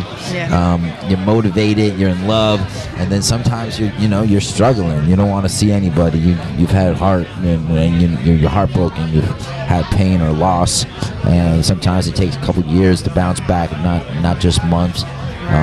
But we bouncing back. We're not letting go. I've been here in Hollywood over 20 years now, and now I'm going back to my roots, and my roots will bring me back to like producing, starring in films, and that's where we're at. And we're doing movies about billionaires with billionaires. Did I tell you about the Burning Man Billionaire? Let's go. Let's talk about the Let's talk about the Burning Man Billionaire. So is this like a hippie billionaire? Burning Man Billionaire. Dude, the Burning Man Billionaire. Like, a lot of people don't realize this, but Burning Man has several billionaires that pretty much sponsor stages at For Burning sure. Man. They're like, I mean, I would love that. Someone to sponsor an art car that I could be like behind. I am Wow. the billionaire, and I want my Burning Man stage. You know, like that is what I want. Yeah, he Here's- wants all his friends. He wants the music. He The- wants people to come say, on. "Hey, like I just created the new Mayan warrior. Check I this did out." this. Yes, come on. Yeah. You know how this is how I met the Burning Man Billionaire. So I have a beautiful billionaire goddess. I met her in Beverly Hills, Bel Air, and she had a high rise over there in Bel Air, and she was connected in with a guy named Bob Zangrillo, who was a real estate billionaire in Miami. Okay. So he did all the real estate property. He owned all the stuff in like Wynwood and all that property. And so when she told me about what he did, I found out, dude, he loves to party. I was all like, oh man, he loves to party. And then she was all like, dude, he loves going out to Burning Man, and he freaking has his own stage. And I was just like, your dad's got a stage at Burning Man? I was all like, what? So I started to learn about that. There's so many billionaires in different aspects. Oh, here's another billionaire, Pasqua from EDC. Is he a billionaire? Pasqua. Man, billionaire in the EDM world. Is he? Yeah. I didn't know that. Yeah. I knew he was up there, but I didn't know he was at that B status. He got the B status. Wow, like B status. like Forbes listed B status. Forbes listed top dog EDM world. Wow, big ev- shout out. I didn't know EDM that. event Damn, world. see with Wow. some partying and some EDM and not giving up can bring you. Oh my God! Let's dude. go. Those Not giving up. EDCs, man, banking on them. Oh, I bet. You got the Yeah, know. that's all that. Yeah. yeah. Wow. So many. There's That's a lot is of that Insomniac too? EDC? Is that- Insomniac. Insomniac is That's the it. Squall, right? That's it. All right. Yeah. You know. So wait, what the Burning Man The billionaire Burning Man though? He's got his own billionaire, dude. He's stage. got What, his what own stage? stage, Do you know dude. the stage? I don't know the exact Okay. stage and all that, but It's I know. not like a huge stage, but like enough to say like he's got a DJ spinning. It's an art car. It's like probably moving around the playa. Here's like $250,000 for that. Why Oh man! Here And you go. I'm looking for $300,000 to shoot a horror movie with a known director, you know, and a known attached, you know, it's Yes. cast right now, an attached cast that is known for independent horror films and big huge horror films in the late 70s, early 80s. We're gonna be working with horror icons, and I'm kind of like hesitant to talk about too much on that project, but That's it's okay. happening. That's okay. Yeah, big things. Billionaires are making art cards on the playa, and we're connected to them. Dude, Wow. Billionaire game. It's honestly, Are you working on like a billionaire project right now? I am. Yeah, I have several different Billionaire projects working on. Like I said, Art Therapy Global is the first one. Oh yeah, we were Tying talking about in that. with the- We were just starting that. Yep. That one, I'm tying also that one in with my marketing for this upcoming year. Is I'm going to be doing portraits of high-powered billionaires and major celebrities. Okay. So, Yeah. We were talking about Kanye West getting Yeah. involved and all that. yep, Kanye West. We want to work with all He's the a high billionaire again too, huh? Even after losing all the money and them taking everything. There you go. Another billionaire. There you go. It's a Yep. mentality. Even when you lose it, you can actually get right back up there because Exactly. Yep. you're building that trust and people are already seeing that vision of you knowing that you can reach the status. People are going to invest in you when you believe in yourself. Exactly. What's more respectable, the billionaire that lost the money and got it back, or the billionaire that never lost it? Yeah. And yeah, because you could give up right after. You could say, all right, I had my run. Yeah. Yeah. Damn. Yeah. Pick yourself up. Generational wealth. Dust yourself off. There you go. Get back up again. Yeah. Wow, I love these yeah. crystals. I love being surrounded by all these beautiful crystals and tinctures. And we got green flames, red flames here. Dude. look at those Controlled flames. colored flames. You got red You flame. gotta see it to believe it. Yeah. You see that red flame? That is cold. It's the green and the orange. for me. Wow. Yeah. The green. That red one's pretty fire Wow. Green and orange. Yeah. Yeah, that red is fire. though. Yeah. That don't even Ion look real. exotics. Right. Yeah, that Using looks different ions to create different I thought it was color salts. schemes. Is it salts? I have no idea. I just see ions there, so I just see ions. I should not assume. Oh, look at this! We are here Hey. with one of our producers. We got another major. Mr. Yes. Mr. Lake is here. My brother, Mr. Lake. Great to see you, my brother. Great to see you, Hey. Lake. I don't know if you can hear us. He needs Yeah. headphones. That's why we were talking about maybe even getting some silent disco headphones, so that if you were walking around the patio and you wanted to listen while you're checking out all the different vendors, you could drop us like a quick little ping or something where you can rent out the headphones for like 20 minutes, walk around, listen to us podcasting here, because a lot of people want to tune in right now and they want to know what we're talking about, what's the topic. So I was thinking that would be a cool feature, or at least, integrate into the show's future, that you can come and grab a set of headphones that'll lock you into our live feed. But you can always, right now we're live on Twitch. We're going to be finding out, like, really the platforms and the operations that will bring us to our audience clear, alive, and unfiltered every Wednesday here at Clinic Wednesdays, Techno Night Market outside 1640 North Cahuenga, Jumbo Hollywood. We've had a panel here since the beginning today with Shay and our God. Yeah. Music is going off inside. I was just dancing while I was waiting for my Corona. Cheers. Cheers. I was, they limited me with my drink tickets, you guys, but soon we're gonna be big. We're gonna be giving us a rider where we can get the bottle and the whole setup. This is our joint session, our powwow right now. Yeah. Powwow session time. We got some special twist up. It was really good last time. What else? I always You said you wanted to get in on this Fuck You Money project. want to get in on this fuck you money Bro, we're gonna project. connect us. We're gonna get immediately. I'm gonna send this episode to the Genie, my partner now, with the film project, so that he can get to know you more. Yeah. And we're gonna vibe out. We're gonna see how all of this is gonna come together.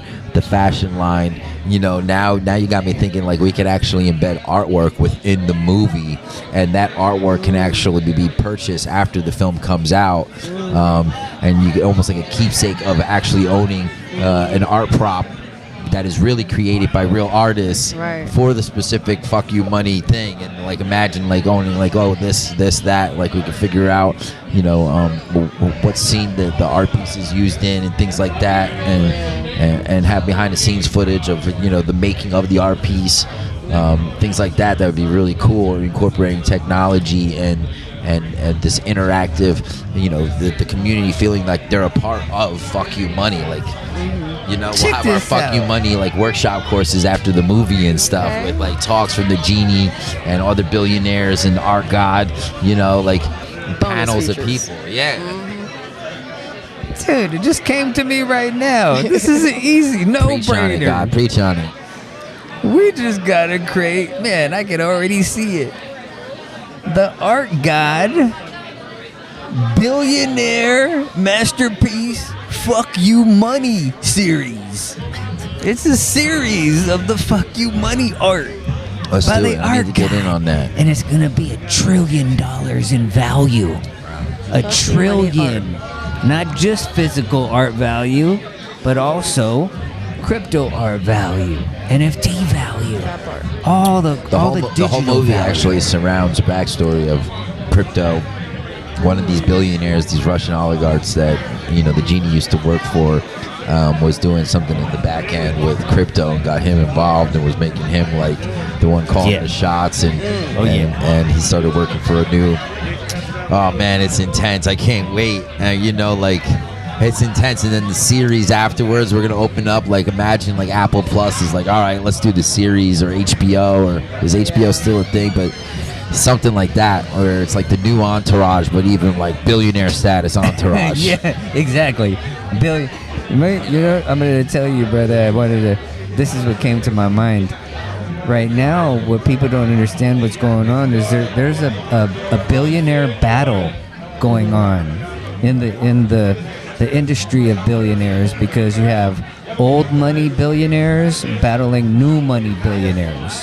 That's what we're talking about. Yeah. Yeah, and the reason why that battle is going on is because old money billionaires control the banking system.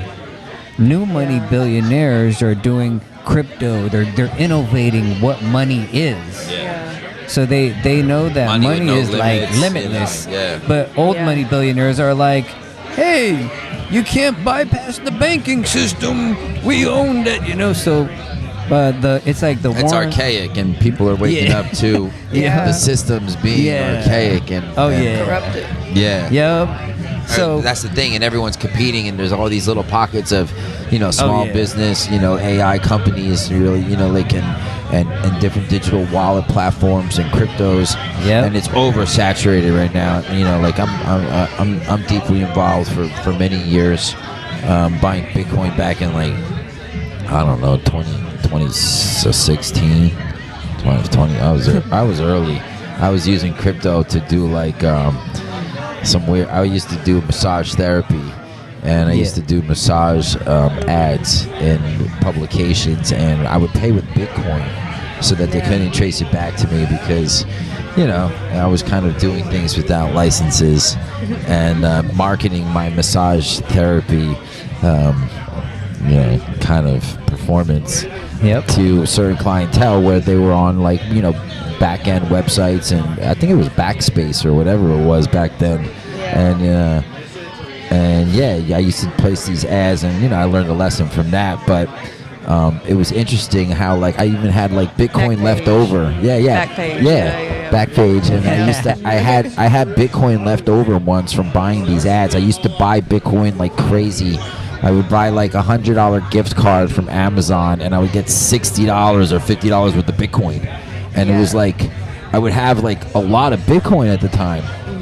It was like nothing. And then like, but at that point, like I was just using Bitcoin for stupid transactions. And I think I 100x'd on some money that stayed there. And I cashed out like, I don't know, it was like 9 years later. 5 years, 6 years later. Yeah. But I Look at wish I that. held on to it, because that's when now I wish I could cash out now, and not like when I was like, I thought it was explosive when I did cash out. But I got my own meme token, sponsor of the show. It's that bullshit meme token, you guys. You can visit bullshit.zixels.world, hit up the contract, we're on the Solana blockchain, and bullshit token is just here to share like the first commodity in history, which was basically a whole bunch of bullshit manure. They saw that cows and bulls can shit in the meadows, and organically more growth would happen around this shit. And people, just basically bagged it up, and bullshit is the conversation starter. It's basically the first commodity that people used instead of even funds to sell a piece of artwork, right? Like, is it bullshit, or do you believe in yourself that much that you're asking for $1 million for that new Maryland? Someone could think it's complete bullshit that someone's offering you $1 million, but someone else could be like, wow, this is a deal because in 5 years I could sell it for $10 million. Exactly. Yeah. So you know what it is also. I think it's the ideology of how the sale is approached by artists. Most artists, they're not geniuses of business, because what they should really be saying to people is, this isn't a piece of artwork that you're buying. This is an investment, bro. Bro, piece you're of the artist. Exactly You're gonna put down freaking $150,000 for $1 million investment. Yeah, I'm glad I didn't let go of that Maryland. That's still at my house. I can't wait for you to see it. I have a painting that's been sitting at my house for maybe like 12 years now. And right after I first started making it, and I saw it, and I went through what I went through with this one painting, I was like, no, you know what? I told that billionaire that was like my best friend, I was like, I want $222,000 for this. And he was laughing. He's like, you're never going to get it. And I was like, then I'm not selling it until I get it. This one's special for me. I'll hold on to it. And I usually don't grow too attached to my artwork. Like, I like finding homes. I'm not one that likes to hoard my own artwork. Yeah. But this one painting was like, ain't nothing in the world like it. And it means a lot to me, and I feel like someone will appreciate it the way that I value it. And the Maryland the same way. Like, I know in the right studio, like in the right gallery in Beverly Hills or something like that, if I put in 4 of my pieces and there was the right lighting, the way that I see the lighting that's supposed to hit it, because it's really good with like a nice hot flash on my artwork slightly moving, so you can see all the embezzlements and the shine and all the glitter, and like it comes to life with, like, I use holographic puzzle pieces, and it's just crazy, this stuff. And I've never shown my stuff in a gallery like that. So everyone just comes to my house, and my house is really like eclectic, and you kind of get lost. You don't get to see the artwork the way that I see it in my mind displayed. So, that would be cool to, like, just pick your brain and learn so much more from Art God here. We're at an hour and a half. We're live on Twitch. We're gonna share the recaps and the reposts on YouTube, Spotify. You'll see the clips and the reels on YouTube, TikTok, the shorts on YouTube too, Instagram. Dude, I'm gonna level it up right now with that whole scenario that you just said right there. You're gonna have your artwork of Maryland in Beverly Hills. Now, bro, I'm gonna make 2 more before then. Dude, come on. I'm gonna go grab some canvas, and for me, it's like, you guys could be behind, right? You can think that you're behind, but it's so easy to catch up. And it only takes one painting, something that, like, people, and you can use art. I really like, try to inspire people to just create anything, put a price on it. Like, someone else, you're gonna find that home if you're putting it out there. That person's gonna come staking you if you believe that people are staking you. They want what you have. Like that's how you think. That's why I respect you. That's why I gravitate to that. And I want to surround myself with more people like that. I see Lake over here hovering. Lake's hovering. Lake. At least he's not telling me I gotta close the shop up today. Hey, this billionaire talk, we're just getting started. There's billionaires in every single aspect. It's so amazing.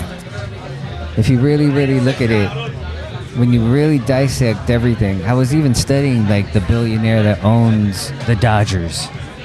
He owns, like, the soccer teams and the Dodgers together. He has a whole, like, sports entertainment marketing firm, and it's like, dude.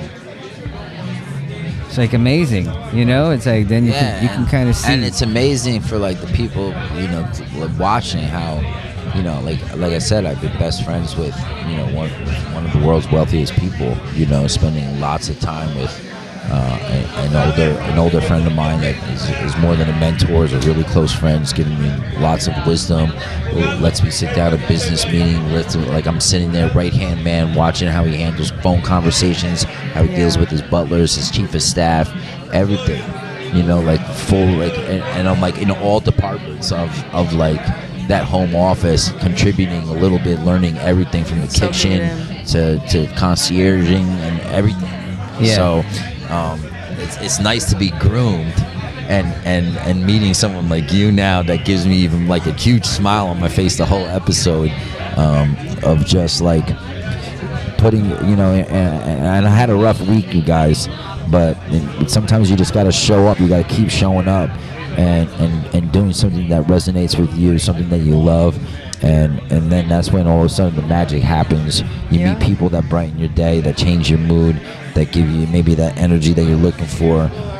Just don't give up and just keep going, because when you stop, that's when someone else is going to come and use all your hard work, and all of a sudden, that last gatekeeper that you were at, they're going to show up, and they're going to say, "Hey, I'm here," and they're going to think that you're that you were the other person that whole time, and they're going to get that opportunity.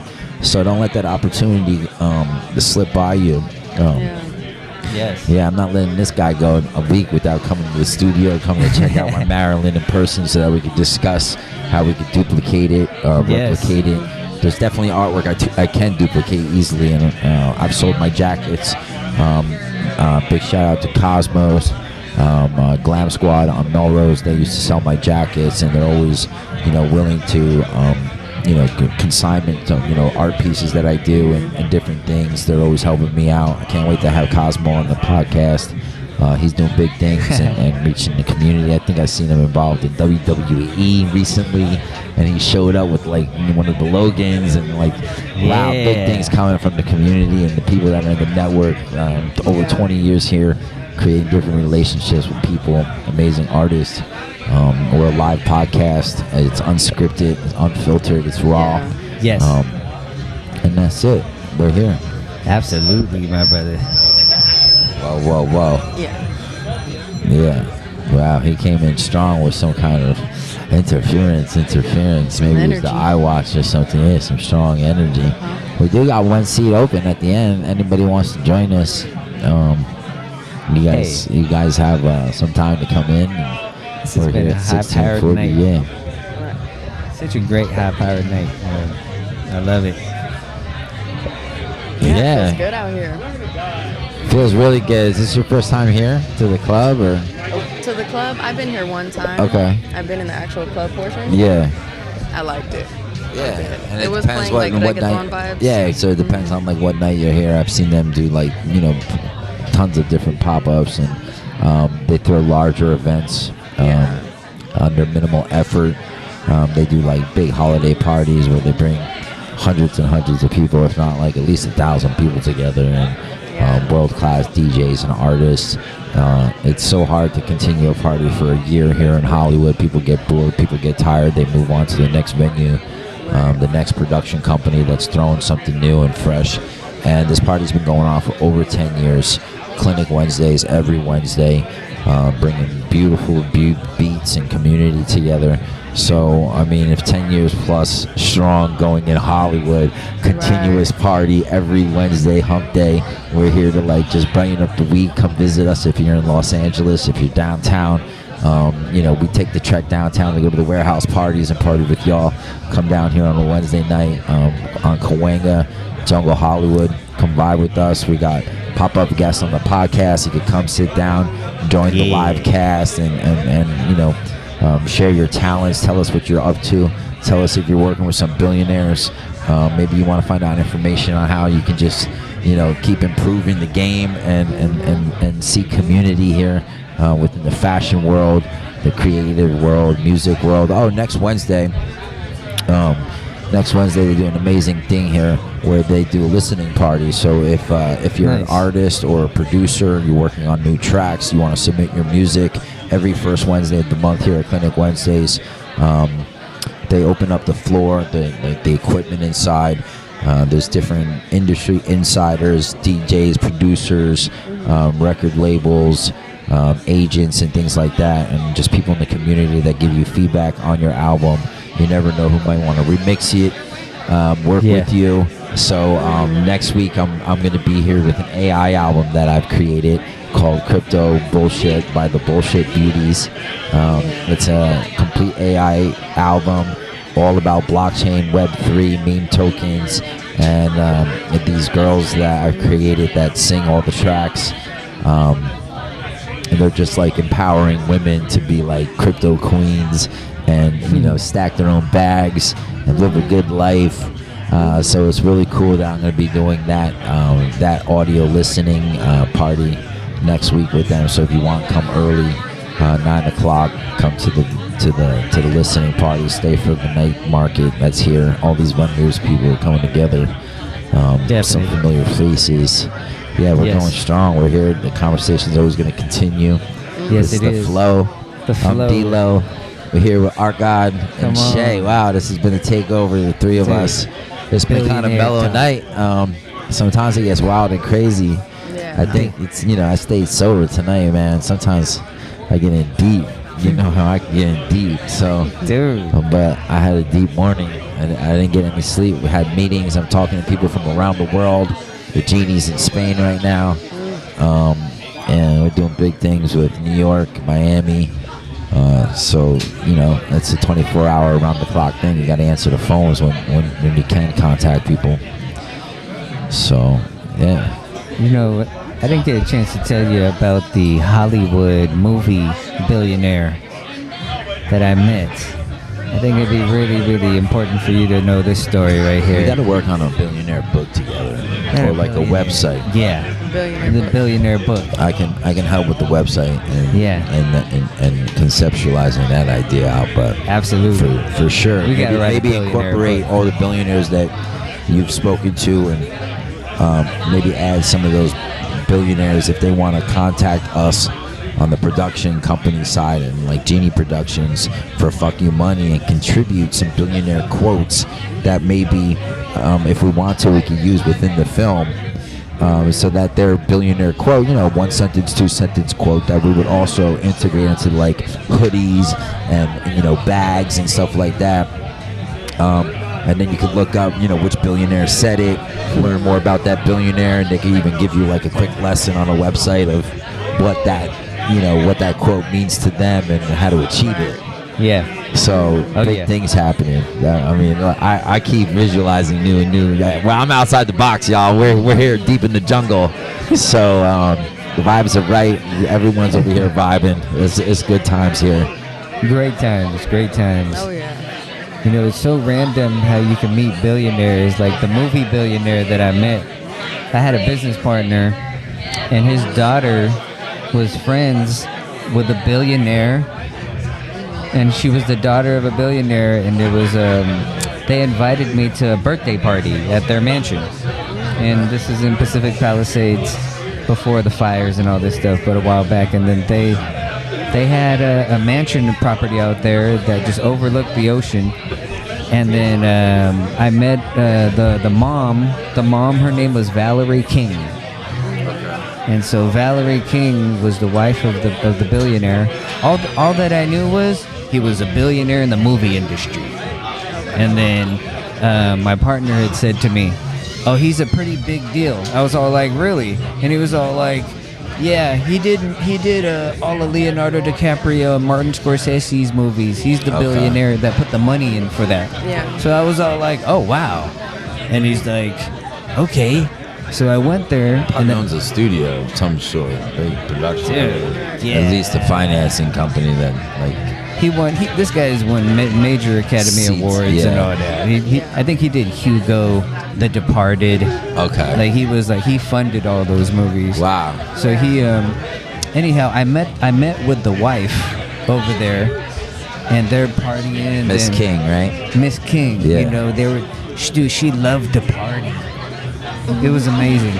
She popped open a bottle of champagne, and she was like partying. And then me and her were outside, and then we're looking over at their view in their mansion, and she was like, "Oh, I wish I had a joint right now." and I happen to have a joint in my pocket, and I was all like, "It's your lucky day today." Yeah. And she sparked up a Manifested joint. that one. Oh my God! And we had a That's session. how it was about that spliff. That was good. The second, Oh the my second God! round. I Thank was- you for that. Yeah, Yeah, no problem. yeah. Mm-hmm. Those are rolled nice too. Yeah. But that's how I met Valerie King, the billionaire wife. Smoked a joint with her over at their mansion, and she said to me, "Oh, you know what? My husband, he's serious in the movie industry." And I said, "Oh, really?" She was all like, "Yeah, he's very scary to people in the music business world because whenever they go up to him, they say, 'Hey, would you like to make a movie?' And he says, 'I'm never gonna make a movie unless I have Leonardo DiCaprio, Brad Pitt, or Angelina Jolie locked in. If you they're go. not a part of it, I'm not gonna do it.'" He already knows what's bringing like Yeah. his investment back just Exactly. because of the cast that's Just because involved. the cast that's involved, I was like, wow. That's a smart man right there. That's like that your homie 50 million and then making 250 million just by Yes. putting together the conference and you know a 3-day weekend. Yes. Yes. So she told me that's how her husband was, and I was like, oh, okay, I love that right there. He's a super smart genius in the movie industry. He's positioning everything to be a success. Yeah. So he does. I was like, that's why he's a billionaire in that world. And, yep, just winning Academy Awards left and right. Oh you man, know, just let's doing- go. Yeah. I want to win an Academy Award for a horror Come film. on. Like, let's go. For a Let's horror go. film? Yeah, like this Dude. new one for that we're gonna shoot for like $300,000. We don't need too much. We've already made like 4 or 5 movies around the same budget 10 years ago, and with the technology and the tools, we could still do it with a cast that's not greedy and people that actually want to work on the production. Completely independent horror film with lots of heart, and, passion, written by a known director. I'm being cautious in what I'm saying and names that I'm dropping, but big things happening. I can't wait. No worries. No worries. Thank you. Appreciate you so much.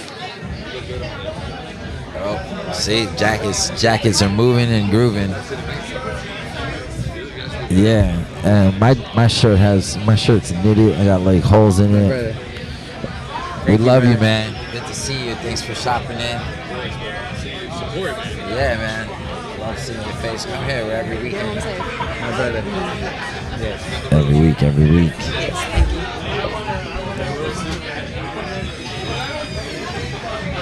Wow.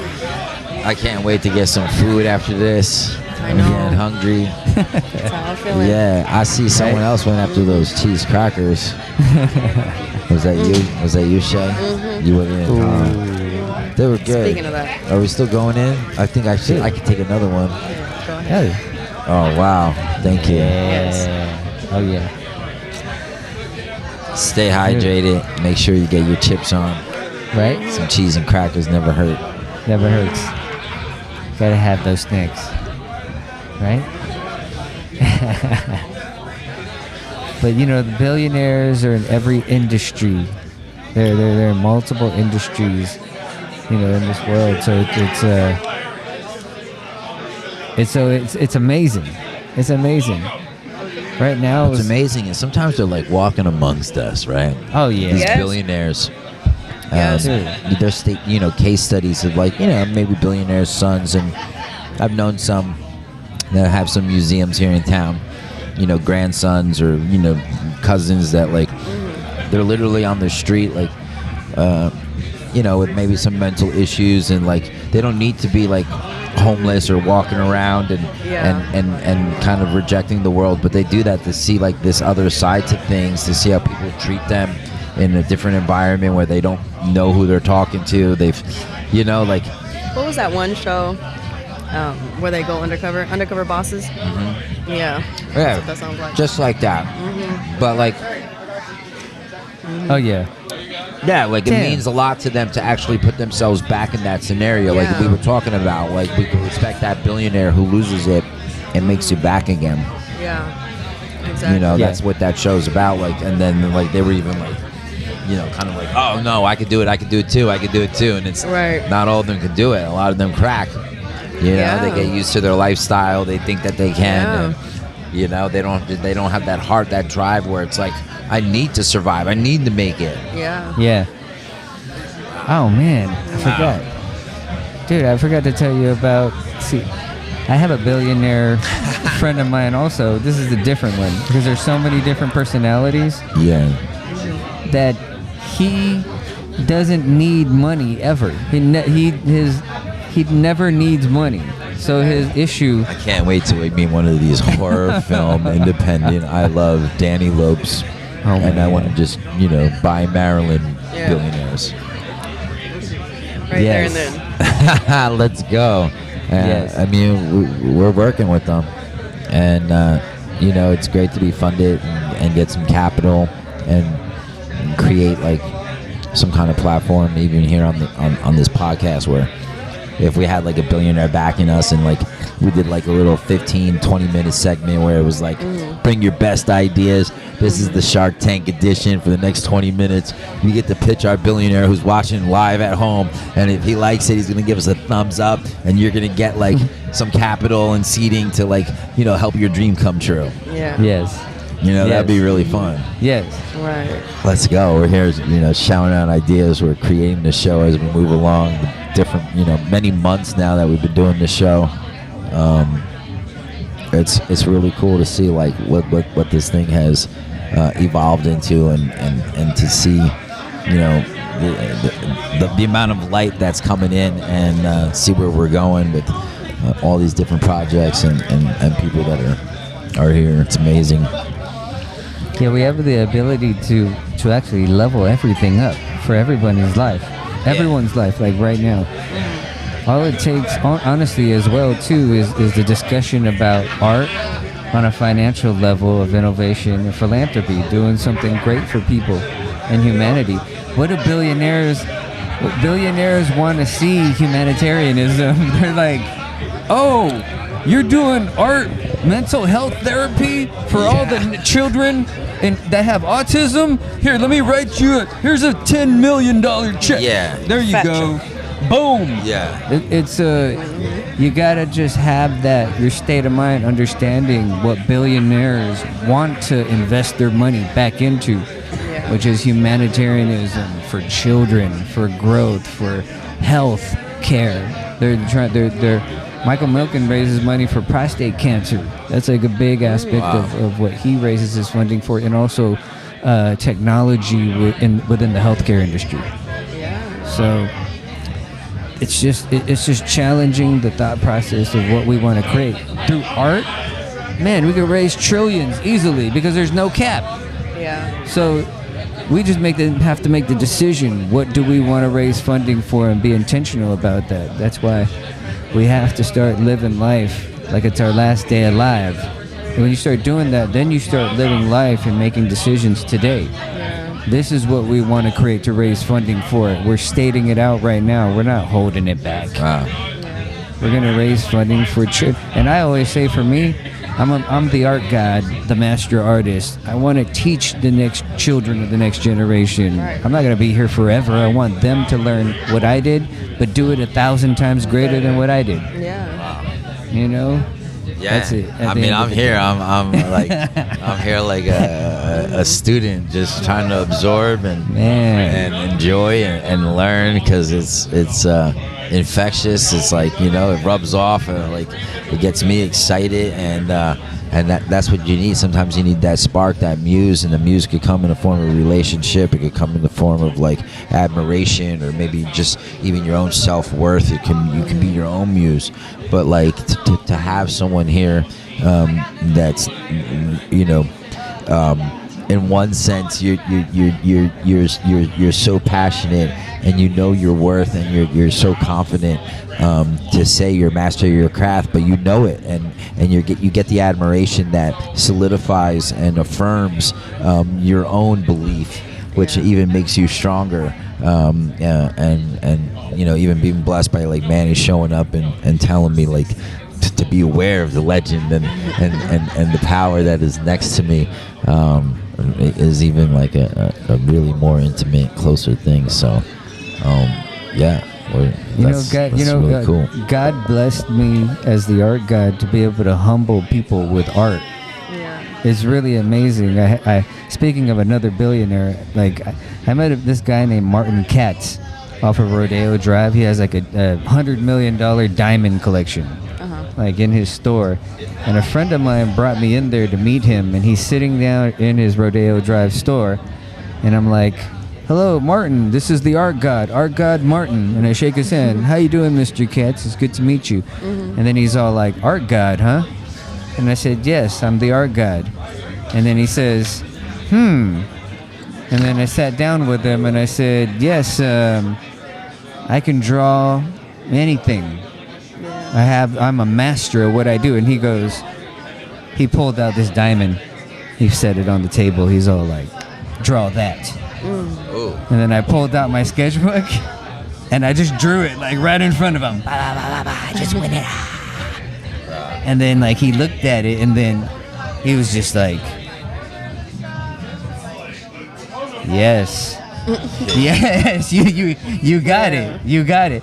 And for me, I always was able to humble billionaires, wealthy people with my skill, my talent. Right. And it was like it's just an interaction, art. But normal people don't ever experience that with people, and artists are too scared to just give people a new experience through drawing and giving them what their imagination is.